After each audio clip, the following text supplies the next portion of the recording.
மணமேல்குடி ஒன்றியம் குருவள மைய அளவிலான கலைத்திருவிழா போட்டிகள் 6 குருவள மையங்களில் நடைபெற்றது.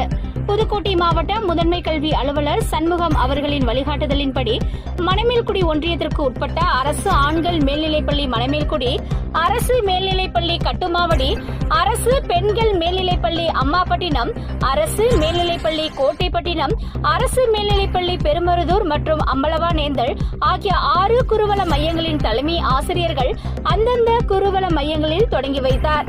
இந்நிகழ்வில் அந்தந்த குருவள மையங்களுக்கு உட்பட்ட தொடக்க மற்றும் நடுநிலைப் பள்ளிகளில் உள்ள 1 முதல் 5ஆம் வகுப்பு வரை உள்ள மாணவர்கள் இக்கலை திருவிழாவில் கலந்து கொண்டனர். கலைத்திருவிழாவில் வண்ணம் தீட்டுதல், மாறுவேட போட்டி, பேச்சு போட்டி, திருக்குறள் ஒப்புவித்தல், தேசபக்தி பாடல், தனிப்பாடல், பரதநாட்டியம், நாட்டுப்புற நடனம் மற்றும் குழு நடனங்கள் போன்ற போட்டிகளில் மாணவர்கள் கலந்து கொண்டு சிறப்பித்தனர். குருவள மையங்களில் முதலிடம் பிடித்த மாணவர்கள் வட்டார அளவில் நடைபெறும் கலைத்திருவிழாவில் கலந்து கொள்வார்கள். குருவள மைய அளவிலான கலைத்திருவிழாவிற்கான ஏற்பாடுகளை வட்டார கல்வி அலுவலர்கள் செலியன் அமுதா அவர்கள் மற்றும் வட்டார வளமைய மேற்பார்வையாளர் பொறுப்பு சிவயோகம் மற்றும் ஆசிரியர்கள், பயிற்றுனர்கள் சசிகுமார் பன்னீர்செல்வன் மற்றும் பள்ளி தலைமை ஆசிரியர்கள் அனைவரும் செய்திருந்தனர்.